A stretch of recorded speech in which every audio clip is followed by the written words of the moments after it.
Drop a gem on us. Drop a gem on us.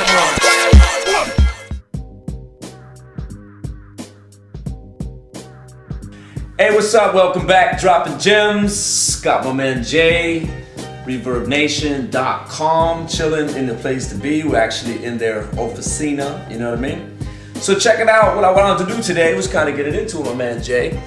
I'm going to talk a little bit about you as an artist developing your career, utilizing tools such as Facebook, Twitter, but even most importantly, finding yourself a home base which encapsulates all of that, aka Reverb Nation and my man Jay. Okay, now how long have you been with the company? It'll be about 2 years in February, so coming up on 2-year anniversary. Okay, so you're with the company 2 years, and how long has Reverb Nation been in existence? Since October of 2006, so we just recently turned 4. Okay, so 4 years of dedication to the artistic community, and from what I gather, you just recently surpassed a relatively significant milestone. Absolutely, yeah. In 4 years, we, well, just a little over 4 years, we hit it in December, we hit 1 million artists. So there are now 1 million artists, now around the planet, correct? That's correct. Okay, 1 million artists around the planet are utilizing ReverbNation.com. Absolutely, and that's 1 million artists, so that doesn't include all the venues and labels and other accounts that we have on the site. So 1 million artists are using it.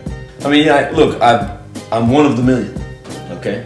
So, and as, you know, one of the million, you know, I've kind of seen, you know, look, the Facebook application is tremendous, you know. And I know that you've done some things recently with MySpace to kind of reinvigorate, which look, as an artist, you know, you get started, or you got started rocking with MySpace back in like 04, 05.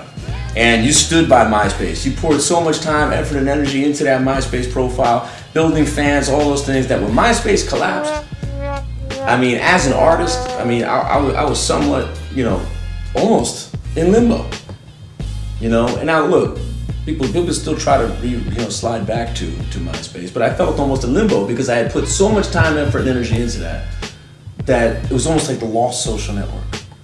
No one goes there anymore. So it became this graveyard. But there was this tremendous amount of information and resource that was placed there, and you guys have done something now recently to kind of pull that resource back in and give it some new life. Yeah, well, I mean, I think that, you know, you're correct in that everybody, you know, MySpace was definitely the place to go, and you know, with all these different websites that are coming out, there's a lot of attention being directed in all different kinds of places. But I mean, I think that it's not so much that MySpace would be on its way out, but more so that they're changing their direction to be more what artists have been asking for all along. And we wanted to help partner with that, and we wanted to help make them, help it make it happen. And you know, you made a good point earlier when you were saying that so many people devoted so much time in increasing their fan base on MySpace and increasing their awareness on MySpace, and then, you know, you get to use Reverb Nation and you're thinking, well, I want to be able to contact all those fans. I want to be able to keep them in the loop with all the things that I'm doing, but I don't want to have to message them individually, and I don't want to have to do it on Reverb Nation and then on Facebook and then on MySpace. So we wanted to tie in the Reverb Nation MySpace relationship a little bit closer. And what we did was we granted the FanReach service, which is our mailing list service, to MySpace, so that when you're logged into either MySpace or Reverb Nation, you can create your FanReach emails and send them out. But where it takes it even a step further is you're saying, well, you know, that's great, I can create an email on MySpace and then send it to all my Reverb Nation friends. Well, we take that a step further and say, well, why not send it to all of your MySpace friends as well?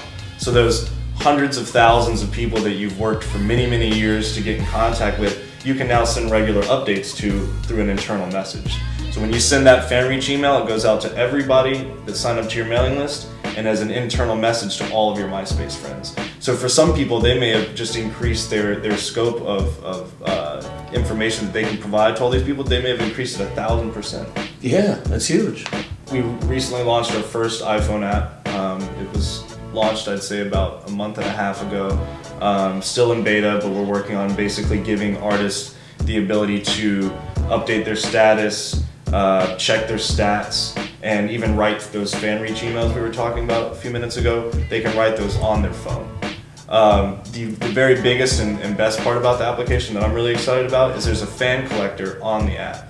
So when you're at a bar and you're meeting some people and you're talking about, you know, the songs that you've just written, and they say, you know, I want to be kept in the loop. No more do you have to say, okay, well, give me your email address and I'll send you something every once in a while, or give me your telephone number and I'll give you a call. Why not have them sign up for your mailing list right then and there when they're really hyped up, really excited about it? Yeah. Hand them your iPhone or your iPad and say, type in your information right now. They type it in, press send, and then there you go. They're signed up for your mailing list, and then you can send them an email tomorrow. And I mean, what's better than that is that, I mean, okay, I'm at a show. I step off the stage, I'm kicking it at my merch booth. I have my email list sign up. A couple cats come up to the table, you know, there are a few sheets to the wind. The handwriting is kind of sloppy. Oh yeah, yeah. How many emails have you lost? Yeah, exactly. You know, people are like, "Yeah, I'm your biggest fan," and you know, Z looks like a C. You know, and you're done. And you never reach them again. Mm-hmm. You know, or you hope that they then can in turn reach you. So I think just that right there, you know, and having that ability, like you said, and then straight off the iPhone. Now all of a sudden, I've eliminated things I have to carry on the road. Exactly. Which is wonderful. Yeah. No.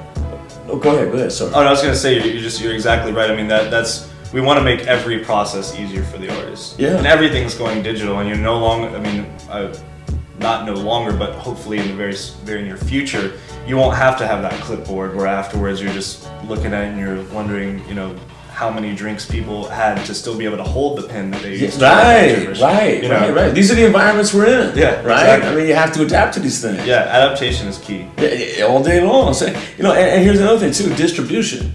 You make distribution easy. Absolutely. So I log into I create my Reverb Nation profile.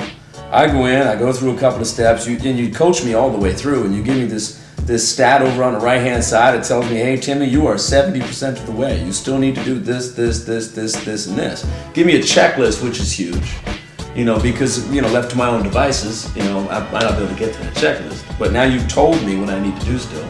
But talk to me about the digital distribution, because I'm kind of hitting that point now. So talk to me about how and what is the deal? How does it work? What does it reach? You know, and what can I get from it? Okay. Well, digital distribution is becoming a very important part of music promotion, as I'm sure you would agree. And there's a lot of companies out there that are starting to provide it. Us being one of them, of course. But the process is very simple.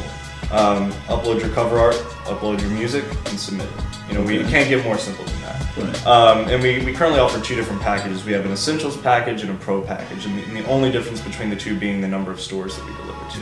Okay. It just depends on, you know, how much, you know, you want to reach. Because for some people, all they want to do is promote themselves on iTunes and Amazon and, you know, some of the major retailers. But for others, they just want to be everywhere.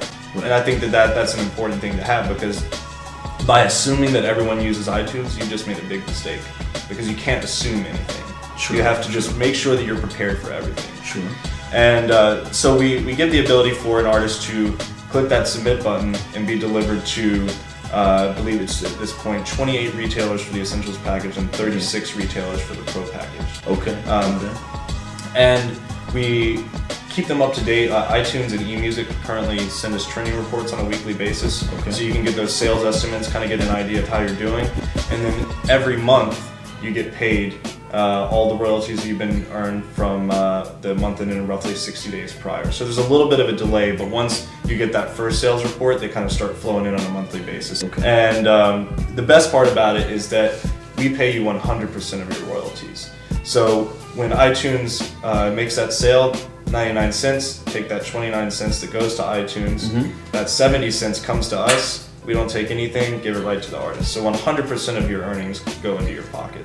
So, you know, to take distribution, go anywhere else almost makes no sense. That's the way we'd like to see it. See how you're trying to corner this market.